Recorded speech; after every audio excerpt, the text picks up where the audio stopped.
Welcome. You're listening to the Leading Health Podcast by the Kansas Health Foundation. We have a bold vision to make Kansas the healthiest state in the nation. And it's not just a vision, it's a movement powered by people like you. You are one of the 30,000 Kansans invited to help us shift our state's future. We're your hosts, Ed O'Malley and Susan Kang. In each episode, we move beyond the usual conversation about health, the doctors and deductibles. Instead, we talk about capital H health, our ability to thrive. This is your invitation to grab the Leading Health book and join the conversation as we work together to make Kansas the healthiest state in the nation. Welcome back to another episode of the Leading Health Podcast, where we dive into this book, Leading Health, How You and 30,000 Kansans Help Communities Thrive. Susan, great to be with you again for another conversation. This time, we're talking about Chapter 9, which is titled, It's a Leadership Challenge Because It Requires Loss. Right before this, we had a conversation with Kenny Wilk, our last episode, talking about it's a leadership challenge because our assumptions matter and we have to rethink our assumptions. We're going to have a great conversation today. Another one with Johnathan Sublet, who's joined us before. And of course, this whole thing is because we're trying to stimulate conversation about how those in authority roles in Kansas, civic authority, help do their part to help Kansas climb the health rankings and get to number one. Susan, good to be with you again. How you doing? I'm great. I'm really excited to talk about this chapter. It's a good chapter. It's a little bit of a heavy chapter. Yeah, it is. It is. And I think that people wouldn't necessarily associate exercising leadership with loss. Yeah. Or the fact that it requires loss. Yeah. Talk a little bit more about the concept that it's not that people resist change, but that what they fear is the loss. So tell us a little bit about that. Yeah, this is such a big part of the chapter. Frankly, it's such a big part of the whole book. And listeners have probably heard people say before, or they've maybe said themselves, or maybe thought themselves before, that people are afraid of change. And that is not true. And that's something we try to get across in this book. And we bring this up because going from our low point was number 31 in the health rankings and climbing all the way to number one. And as you and I know, we're at number 27 right now. Right. Okay. So we've been climbing the last few years. First time, 3 years in a row in 35 years, Kansas has gotten better in the health rankings. But to go from that low point 31 to number one is going to require change. Right. Right. And so we needed to land this point that believing people are afraid of change is not a useful way of thinking. And it's just false. Okay. And we know it's false because people are fine with change. That's good for them. Right, you know, if I have $1 billion winning lottery ticket, Susan, and I give it to you, it's going to change your life and you're not going to be afraid of that change. You're going to be excited about it, right? Yeah. People are okay with change they like. So saying people are afraid of change is, one, false. It's not just true. And also when we say that or we believe that, something dangerous happens. And what happens is we kind of place the responsibility for like the problem or for the lack of change on their backs, on those people who are quote unquote afraid of change. If instead we realize what's really happening is that people aren't afraid of change per se. They are at times afraid of change that to them represents loss. Like if we understand that, oh, they're not afraid of change per se, they think the change I'm suggesting, the change I'm pushing isn't going to be good for them. And that's what they're resisting. When we can think of it that way, now the work is on us.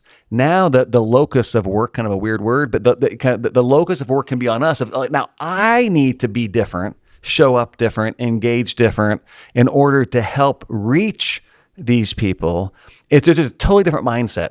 When we say people are afraid of change, we're kind of, those people are afraid of change. But when we say, they must be resisting something that I must not understand what's wrong about my brilliant idea. So this is a great segue to the next concept that I would love for you to shed a little bit more light on.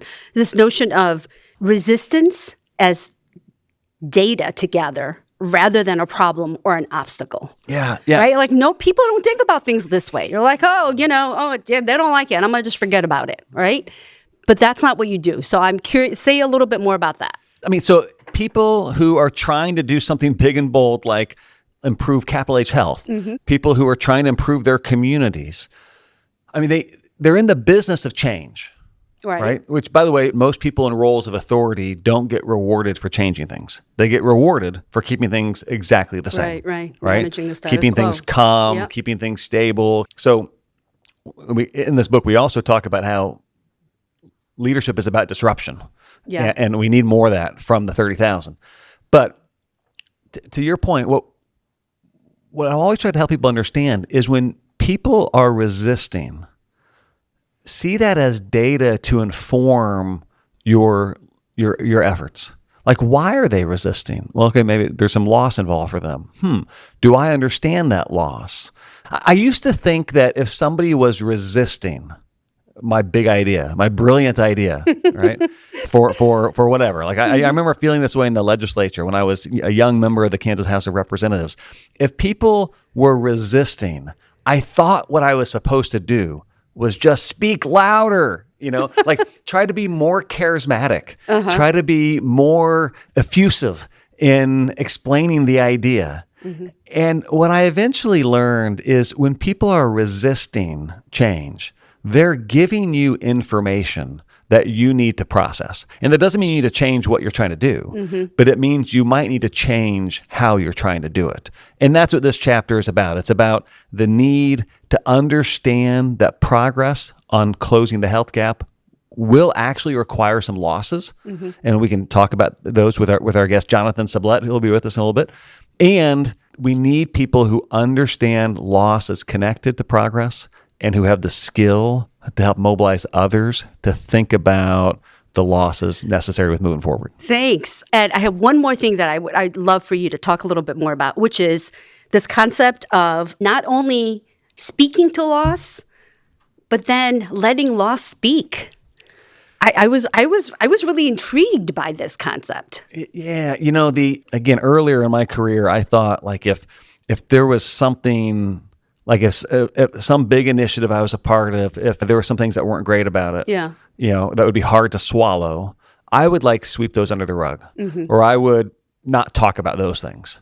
I would, if I was like when I was in the legislature, Susan, if you were another member of the legislature and I was trying to get you to vote for something that I thought was really important, but it might not have been a perfect thing for you to vote for. It might have caused you a little trouble back in your district.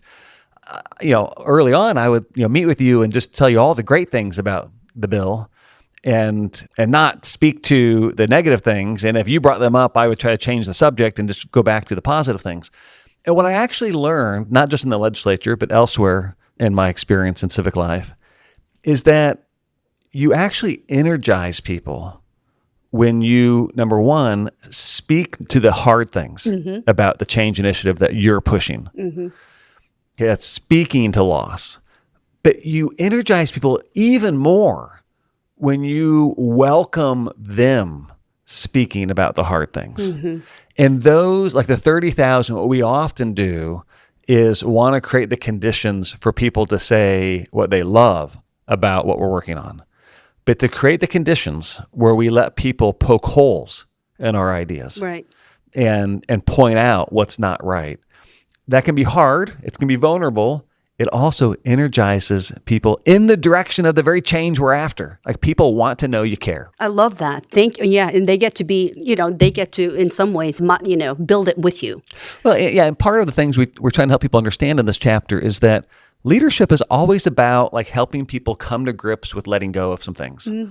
And we're not going to go from number 27 in the nation now to number 1 without having to rethink how we're doing things, which is going to require us to change, and it's going to be a type of change that brings in some loss. So it's a heavy chapter. We'll try to make it a fun chapter as we get Johnathan Sublet up here. I think it's time to bring him up to the conversation and get his experience working in Topeka and with his congregation and with his nonprofit sent into the conversation. All right, let's get Johnathan in. Good morning, Johnathan. How are you today? Good morning, Susan. I'm doing well. I'm so excited to have you here. Yeah, I'm excited to be back again. Yeah, well, thank you. Thank you for coming back. We really enjoyed our last episode with you, and I'm excited to be doing this the day before a really special day for you. Yeah, it's cake day tomorrow, so I'm excited to be here also. Oh, that's great. Now, are you going to be bringing cupcakes to your office or anything like that?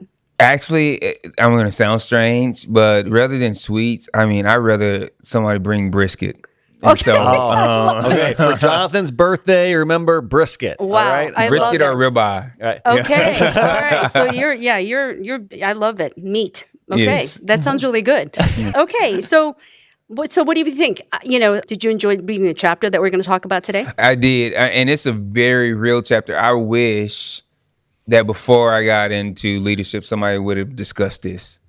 Yeah. Okay, so that's really special, right? To have that Yes. sense. Oh, real quick, Okay. just say more about that. Say Yeah. why?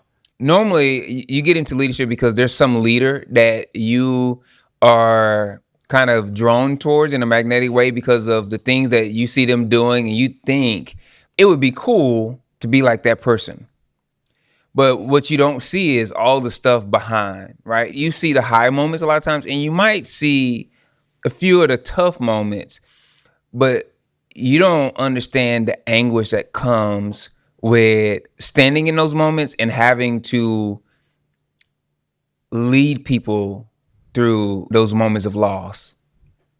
And like that, and people's ability to do that is Yes. what makes or break them as somebody who's exercising leadership. Like we see all the positive stuff. We see all the the fun stuff.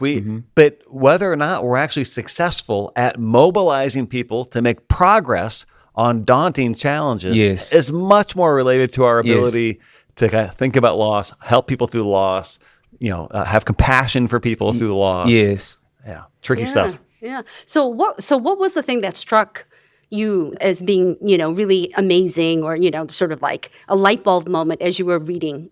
The thing that really struck me was when Ed was saying about how people don't fear change. This is one of the things that my team, we speak about all the time. There was a big, broad study done on fear. And they said that there's 5 universal fears, and those 5 universal fears drive 5 universal needs. The first one is the fear of death. Because people fear either their death or the death of someone they love, it drives a need for security. The second one is the fear of the outsider. People fear being the outsider, and they fear the new person being the outsider. And so that drives a need for community. And when people don't have healthy community, they'll opt for bad community. That's why people get into gangs. That's why people gossip at the water cooler in your workplace, is because they don't have healthy community in the place, and because they feel like the outsider either on the topic or on the team. The third one is fear the future. And so because people fear what they don't know coming up, it drives a need for clarity. A leader doesn't always have to have the solution or answer, but they can always give clarity. Clarity is a superpower for a leader. And some that is saying, I don't have an answer for this right now, but I'll get back to you. The fourth one is the fear of chaos. That fear of chaos drives a need for authority. People want to know who's in charge, who is leading this ship. Yeah. And so being able to say, hey, this is how we function. These are our values. These are our systems and our structure. And this is how we make decisions. This is the level of authority you have. This is your box. That helps. And then the fifth one is the fear of insignificance. And that drives the need for dignity. Everyone wants to feel like their life matters, their work matters. And so it drives the need for us to reinforce inherent dignity, value, and worth in every person. The study said that when those needs are not met, anxiety goes up. And when anxiety goes up, behavior goes down, performance goes down, and motivation goes down. So if you start everything you do by addressing those 5 universal needs, it actually drives anxiety down, and you see performance goes up, motivation goes up, and your desired behavior go up. And if you can always walk into a room and start asking yourself what loss someone may be experiencing, what need is going unmet, and speak directly into that rather than skating over it, it helps you build the trust and the shared pool of meaning that's necessary to act on the big items. Okay, so in the work in exercising leadership, Yes, in your space, I mean, tell us a little bit about times when you felt like you were meeting resistance, but it was really about loss. I mean, I think you've already identified situations. So where you've experienced that. So we built Topeka's first net zero home. Right now, we're building 4 more net zero homes. What's a net zero home? Okay, that's good. Thank you for bringing. A net zero home is a home that produces as much energy as it uses. One of the losses that we're experiencing right now is the cost of food is going up. The cost of housing and clothing and everything you have is going up. The cost of construction is going up. I can't control that. But one of the ways I can help a family is to reduce the amount that they spend on energy in their home. So our net zero homes are slated to where you won't have an energy bill 2/3 of the year. All right. So that's a tremendous saving. Yeah. The first home that we were going to build, a net zero home we were going to build, was actually on a lot where someone was intoxicated, hit a tree that was in the middle of the lot and passed away tragically. It was before we started.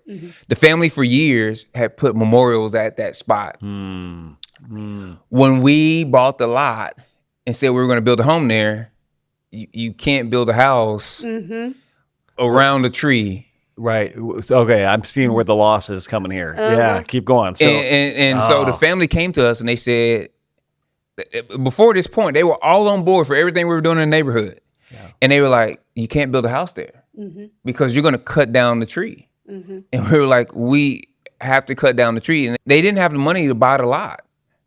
We didn't have another lot. We didn't have the money to buy another lot. Right. And so we had to speak to, we know that this means something special. And we hope that the family that moves into this place and gets a home is able to bring life to this place that meant loss for you. And in some way, we hope that honors the legacy of the person that you're mourning their past. John, I got to stop you right there. I love the story. It's a very powerful story. And I think what you just described is what we're talking about. Like, what some people would do in that situation is try to double down on why net zero homes are so important and explain, like they get all in the environmental language of of energy efficient homes. But what you did is you articulated something about the loss of their loved one. Yeah. You acknowledged the loss that they were feeling. Yeah. You acknowledged the loss they would be experiencing if the tree was gone. And you talked about it in the context of what was in their heads and on their hearts. And it's an example of speaking to loss in a really powerful way, I think. Yeah, if I can share with you an example. I had to learn this because my background is engineering. So my deal is what do the numbers say? Right. But here's the deal. To take a reference from another part of my life, you shared that I was a pastor. Moses, he spent the first 40 years of his life in Pharaoh's house learning governance of large groups of people and military rule. He spent the second 40 years of his life learning shepherding from his father-in-law Jethro. Then he spent the third 40 years of his life doing this, leading the people through the wilderness. Okay, so the people, as they left Egypt, they had been slaves in a foreign land for 80 years or 480 years. They now had to go fight battles. What do they need? Military rule and a leader who knew governance of large groups of people. The other thing is because they were slaves, they had to be told what to do all the time. And they got, a day outside, a week outside, and they started complaining about going back. They needed somebody who knew how to shepherd people who had been traumatized. It took 80 years of training for 40 years of ministry for him. I've never met a leader who has been naturally gifted in both of the first 40 sets of 40 years of Moses' life. Most of us are really good at structures and systems or really good at relationships. And when you see that, it takes time to grow in that other area. And for me, the shepherding piece is something that I'm continuing to grow in.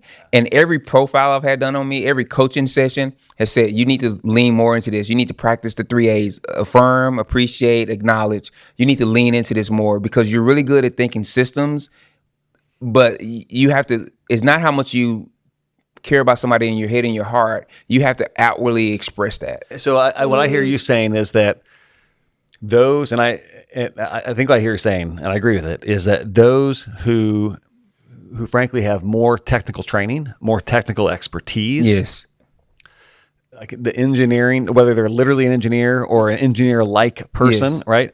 That this idea of thinking about the loss, yes, understanding that loss that people are going to feel. By the way, it doesn't matter if the loss is real or perceived. Yes. If it's perceived, it's real. Like if they think the loss, if they think it's going to happen, it's real yes, for them, right? But so people who are more technical experts, probably this chapter is going to be even harder with. And a lot of people, frankly, that are in the 30,000 have technical expertise. yes, They got into that position because they demonstrated incredible expertise in their craft. yes, And now they're in a role of authority where they need to be able to know when do I utilize the technical expertise of my craft, and when do I lean into things like empathy? When do I lean into things like listening? When do I lean into things like understanding the loss involved in the situation? yes. Can I take you back one thing you said there? What's the difference between a leader and a consultant? I don't know. I feel like there's a punchline here coming. Susan. No, so like here's the deal. For instance, my wife is a therapist. All right, my wife is phenomenal at what she does, but she is more naturally crafted towards the relational side. Mm-hmm. The leadership structures and everything else, she's grown incredibly. She's honored this year as a part of Leadership Grade at Topeka, but that's not her natural gifting. And so she can really tell you, hey, developing that therapy plan and different things of that nature, that's what you do, right? But we're going to set up systems for a whole organization or a whole pillar of organization. That is not her natural side. Now, she is growing in that and leaning in that, and she'll tell you that. And most of the time when you top out in that area and you just stay kind of a subject matter expert in just what you do, you become a consultant. When you get to a point where you are more thinking about systems, you may be put in leadership positions over organization, but that don't really mean that you know how to make that organization successful, because you don't know how to do the programming side of it. And you need both. And so when you're in that, you have to see how to marry those two. You need that person that's really passionate about the programming side on your team to help inform you when you're more process and system structured, to help you stay human. Because that's the danger, is when you're just really good at systems, is you become a robot and you don't think about people, and you do more harm than you do good. And then over here, you can do more harm than good because you build systems that are unsustainable, and therefore you don't have the longevity that's needed. For instance, we've discovered now through data that at month 9 of mental health therapy for people that are in our practices, that's when they see a severe drop in anxiety, depression, those things. At month 6 is when we see a severe drop in suicidal thoughts and days of school and work that's missed because of suicidal ideologies and ideation. And so we've seen that now through data, right? And so we've had to put those two sides of, we need to study this data over here, and I'm really caring about the person, together to find that kind of solution and how to work with families. So for a lot of people who are in the 30,000, right, I think that the default might be leading with their head. Yes. Right? Sometimes you need to lead with your heart. Yes. And that's one way that you can speak to loss. And I think, though, it requires also knowing what's in the hearts of other people. Like in the early days at the Kansas Leadership Center, a mistake we made was, part of the framework was speak from the heart. And what that led to was a lot of mushy speechifying by people. And what we eventually started playing with was, speak to the heart. You know, like, it's not about your heart. It's about their heart. It's the why. It's the why. And so one thing I want to play with a little bit is, I think the story about the family who lost a loved one in the crash at the tree on the property is a really great story. And I want to try to play with it as a metaphor. Mm-hmm. And as we think about Kansas improving health, capital H health. Yes. What are the corollaries?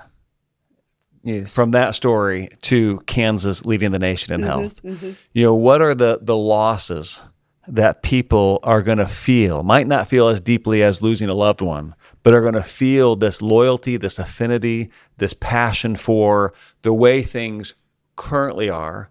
And we, meaning people in the 30,000 who are trying to instigate this change, are suggesting we got to change. Like, any ideas on? And I've never thought about this question before, so I'm asking it in real time to myself and to you all. But I think it could be helpful for our listeners.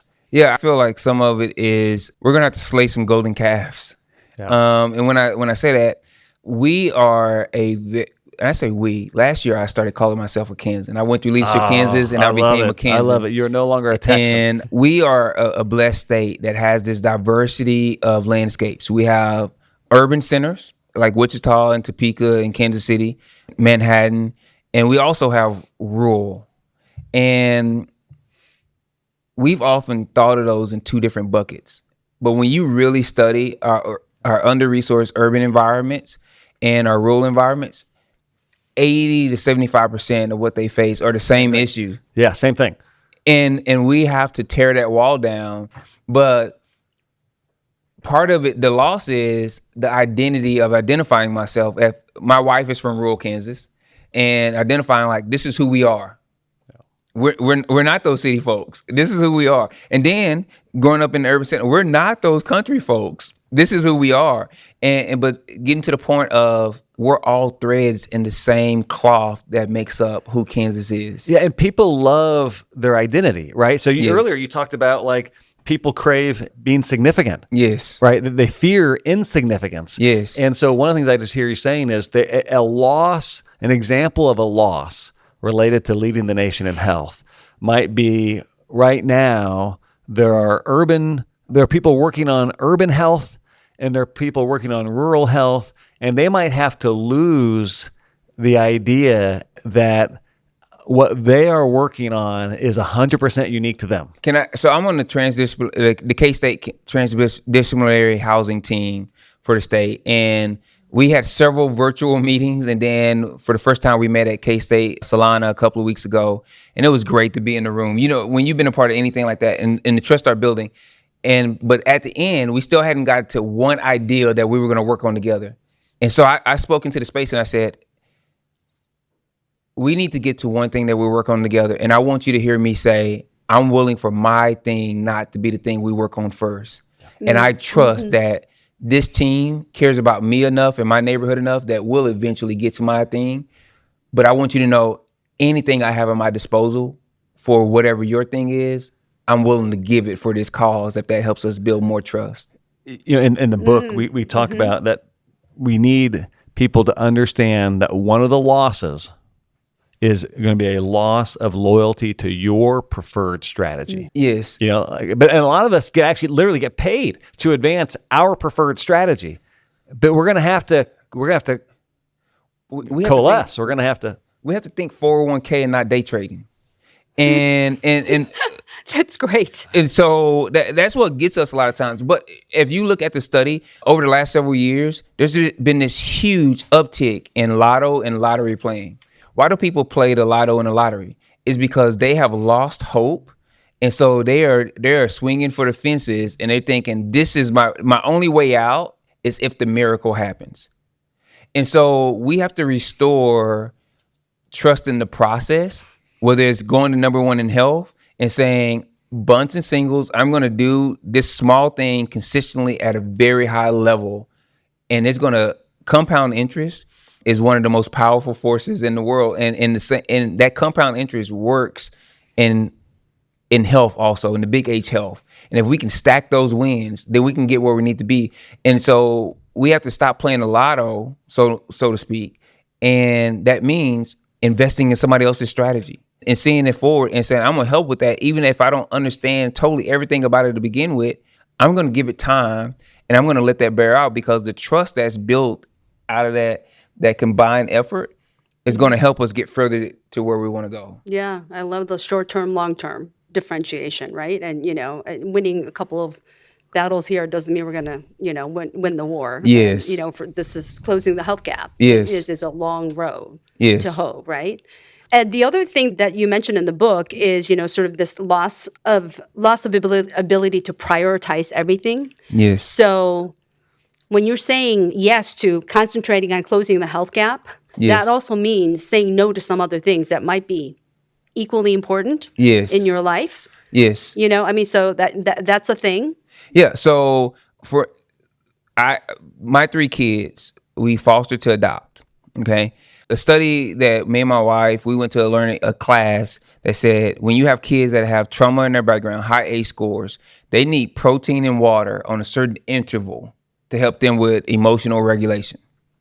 Okay. My kids' teacher said, hey, they eat lunch really early this year. So every month, my wife and I send snacks, protein meat sticks, all those different things, cheese sticks to their class every month. And my son said, hey, Dad, you're the only parent that buys snacks for the class. And I said, well, we've been blessed with a little bit more than some of our neighbors, and so we can do that. And he said, well, everybody else in class has cell phones and PS5s and different things of that nature, and we don't have any of that at home. And I said, well, I know where this is going. I said, that's a value for them. I said, but the money that we would normally spend on that, do you enjoy the trips we go on? And he's like, yes, I enjoy that a lot more than I think I would a video game and all the deals. We have prioritized experiences in our family over items in our family. And so we've made that trade-off. And I had to speak to my kids about, and he's like, I'm glad that we also have the money to be able to buy snacks for our classroom. And so I had to express, this is the trade-off that we have consciously made as a family. So this makes my yes really easy to buying snacks and to prioritizing family trips, because I have said no to these things over here. You have to be intentional. When I do marital counseling, my whole goal is to get couples to discuss as many items that they may argue about during their marriage and make a pre-decision before they are in the heat of an argument about how they're going to decide that later on. And I said, if you can do that, then you've already pre-decided, and then you don't have to argue about it later on. One thing that I'm thinking about is this idea of prioritization, right? Yes. So, Susan, you brought up the loss of being able to do everything. How did we word it in the book? It was something like the loss of the ability to prioritize everything. Everything, yeah. One way to think about it is there are 53 measures inside America's Yes. health rankings. We can't focus on all 53 at once. Yes. Right? Like we as the Kansas Health Foundation, or we as a growing kind of network of informal coalition working on the health rankings. And it's hard to say, you know what, we're going to prioritize this and not this. And what happens, especially for the 30,000, when it comes to a topic like health, there's pressure to prioritize everything. Can I tell you, this is where my engineering comes in. Yeah. So I learned Six Sigma problem solving methodology. The thing that Six Sigma does is you gather data, and then it teaches you where to put your resources to make the largest impact towards the outcome that you want to see. And it teaches you also that when do you get to a point where putting any more in that area gives you diminishing returns. So that's what we like to say. Cent is a person-centered but data-driven organization that has dynamic programming on a short feedback loop. And so what we try to look at is, for instance, we really want to do housing, but what's killing a lot of affordable housing developers is the cost of housing. But so what they do is they try to go out and find more money to subsidize more housing. That's not the answer. I believe one of the big initiatives from KHF is the answer. We have to get people more economically mobile so they can afford what housing really costs. So that meant we had to slow down some on developing housing so that we can develop more workforce apprenticeships and do more credential stacking in our neighborhoods so that people actually had the money to do that, to also be able to afford food. And that's going to decrease food insecurity. So we said, rather than doing more resources into our food pantry and trying to grow our capacity of our food pantry and more resources and all these downstream individualistic things, We were going to invest in the upstream systemic thing of 72% of my neighborhood who works in retail and food jobs. And we got to get them out of that so that they can have jobs that really give a living wage that allow them to not need the pantry, to not need subsidized housing and different things of that nature. Once again, our time has flown by. Yes. Ed, I know you're about to close this. I want to Yeah. try to land one thing that just popped in my head based on what you're saying, Johnathan, before, Susan, you guide us to a finish here. And what I'm finding myself thinking about is to climb the health rankings. I think everybody would agree we're going to have to prioritize. Like, we just can't hey, we'll work on any health thing. And if we want to climb the health rankings as a state, Yes. and I don't just mean state government, I mean all of us who care are going to have to prioritize the health initiatives we work on. Yes. To prioritize certain things means to deprioritize other things. Yes. To, in essence, say, these things get the priority, Yes. these things don't, which is loss. Yes. The people who care about those things Yes. will experience loss, at least in the short term, Yes. if not in the long term.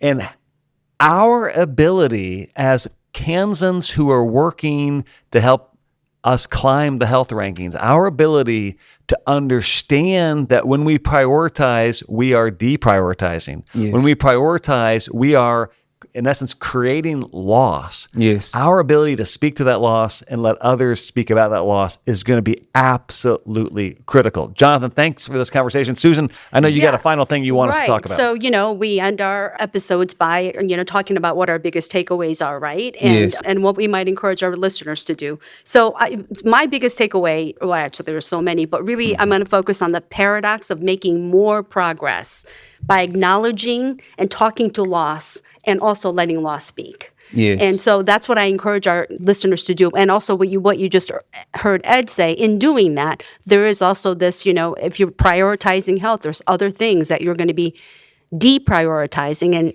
which also involves loss, right? So Yes. I just think, so that's a big takeaway for me. And what about for you, Johnathan? For me, the big takeaway was this chapter was a reminder that circumstantial loss does not become an equivalent for relational loss. It doesn't have to become. And as a leader, if we're going to continue to lead, then we have to not let that false equivalence live in our hearts and our heads. Thank you. For me, Johnathan, you are known for great one-liners. And the last time you were with us, you talked about, deeper punches. Yes. I've been thinking about that ever since. The thing you said this time that's going to stick with me is that we need to be focused more on a 401k rather than day trading. Yes. And there's losses involved with both those modes of operating, right? So people who invest in a 401k they experience loss. People who invest in day trading experience loss. Yes. And my sense, though, is that those who are focused on the 401k style of building wealth, Yes. they have a relationship with loss where they understand it's necessary. They understand there'll be losses. But in the end, if we manage this well, the losses will be overshadowed by the gain. And I think that's what I'm thinking about today. Thanks for the great conversation. I know that we can each do our part, and so many others who are part of this effort to help Kansas lead the nation in health and making sure we're taking a 401k style mindset to how we understand the losses we're going to have to take and get to the game. Johnathan, you'll be back with us again on chapter 19. We'll be talking about leveraging economic forces, and I'm so excited to get into your business brain on how Cent has done that. So more to come on that. Thank you for joining us. Thank you. And we will be, Johnathan. for our next episode in a few weeks, we'll be talking about the risk involved with leadership. That is the perfect episode to follow, talking about loss. So thanks everybody for joining us. Susan, we'll see you next time. Thank you. Thanks for listening today. Before we leave, there are a couple ways you can help. The first, visit kansashealth.org/leadinghealth to claim your copy of the book and join in the efforts as we work together to make Kansas the healthiest state in the nation. The second is to share this podcast with your network. Also, we'd love to hear from you. Drop a comment from whatever platform you use to get your podcast.